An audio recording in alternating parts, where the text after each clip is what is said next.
कई लोगों ने अश्वत्थामा को देखने का दावा किया है। कुछ लोगों का मानना है मध्य प्रदेश के बुरहानपुर के पास असीरगढ़ का किला है, वहीं पर अश्वत्थामा रहता है। स्थानीय लोगों का कहना है जो भी अश्वत्थामा को देखता है उसका दिमागी संतुलन बिगड़ जाता है। एमपी के ही जबलपुर में नर्मदा नदी के किनारे भी अश्वत्थामा के भटकने के दावे किए जाते हैं। गौरी घाट के स्थानीय लोगों का कहना है कि यहाँ नदी किनारे भटकते हुए अश्वत्थामा अपने घाव से बह रहे खून को रोकने के लिए कभी कभी हल्दी और तेल मांगते हैं। नमस्कार दोस्तों, मेरा नाम उमाशंकर है। आप देख रहे हैं उमा न्यूज स्टोरी। महाभारत काल में कई ऐसे योद्धा हुए हैं जिन्होंने युद्ध में अपने पराक्रम से विरोधी सेना में ज़बरदस्त कोहराम मचाया है। इनमें से एक योद्धा ऐसा है जो आज तक जीवित है। कहते हैं कि उसे अमर रहने का श्राप मिला था। उस योद्धा का नाम है अश्वत्थामा। अश्वत्थामा पांडव और कौरवों के गुरु द्रोणाचार्य का बेटा है। अपने पिता की तरह वह भी पराक्रमी और महान धनुर्धर बना। एक बार द्रोणाचार्य और उनकी पत्नी कृपि तपस्या के लिए हिमालय गए। उनके तप से प्रसन्न होकर शिवजी ने उन्हें पुत्र प्राप्ति का वरदान दिया। फिर कृपि ने एक तेजस्वी पुत्र को जन्म दिया। इसी का नाम अश्वत्थामा है। माना जाता है महाभारत काल का अकेला ऐसा योद्धा है जो आज तक जीवित है। आज भी कई जगहों पर अश्वत्थामा के देखे जाने के दावे किए जाते हैं। वैसे तो द्रोणाचार्य पांडव और कौरवों के गुरु थे, मगर महाभारत युद्ध में उन्होंने हस्तिनापुर के सिंहासन का साथ देते हुए कौरवों के पक्ष में लड़ने का फैसला लिया। अपने पिता की तरह अश्वत्थामा ने भी पांडवों के खिलाफ युद्ध किया। अश्वत्थामा ने कौरवों की सेना का नेतृत्व किया और पांडव पक्ष के कई योद्धाओं को मार गिराया। कहते हैं जब घटोत्कच के नेतृत्व में राक्षसों की सेना ने आक्रमण किया तब सभी कौरव भाग खड़े हुए और मगर अश्वत्थामा अकेले वहां खड़ा रहा और घटोत्कच के पुत्र अंजन पर्वा को मार गिराया। अश्वत्थामा ने घटोत्कच को भी घायल कर दिया। महाभारत युद्ध के दौरान एक ऐसा समय भी आया जब अश्वत्थामा की मौत की झूठी खबर फैलाई गई।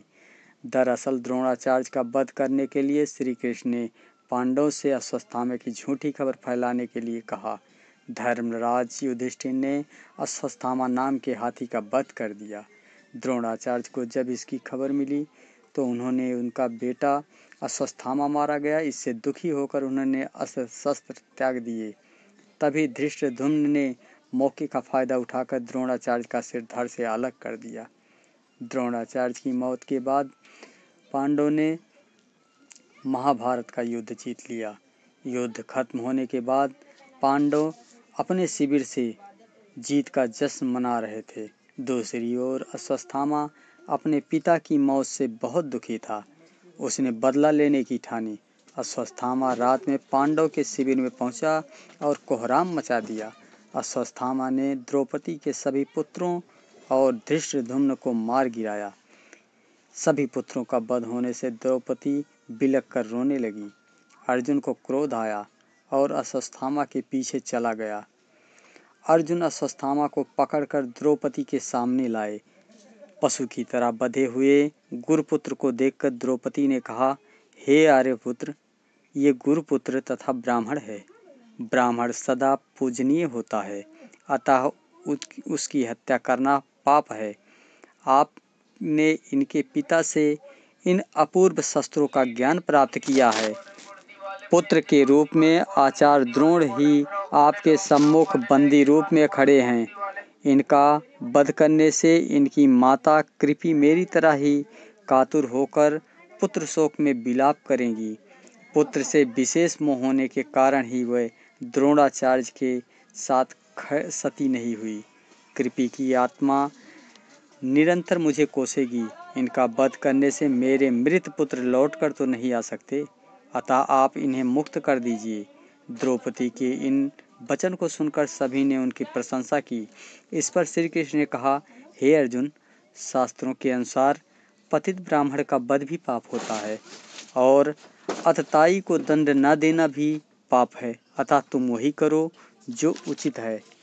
इनकी बात समझकर अर्जुन ने अपनी तलवार से अश्वत्थामा के सिर के केश काट डाले और उनके मस्तिष्क की मणि निकाल ली।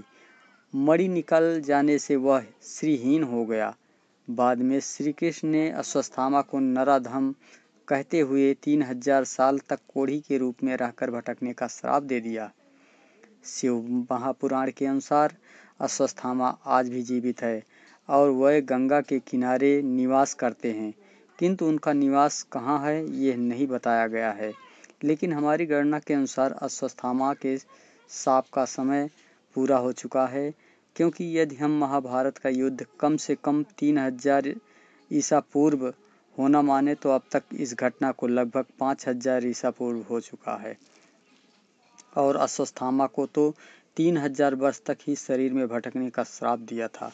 यह अलग बात है कि श्राप से मुक्त होने के बाद भी अश्वत्थामा अपनी इच्छा से जिंदा हो, क्योंकि इतने 1000 वर्षों तक जिंदा रहने वाला सामान्य मनुष्य भी खुद की शक्ति से ही जिंदा रहना सीख जाता होगा, और वह तो अश्वत्थामा थे। इसमें आपकी क्या राय है, कमेंट बॉक्स में ज़रूर बताएं। ऐसी रोमांचक कहानी के साथ ही हम जल्द हाजिर होंगे। हमें दीजिए इजाज़त। जय हिंद, वंदे मातरम।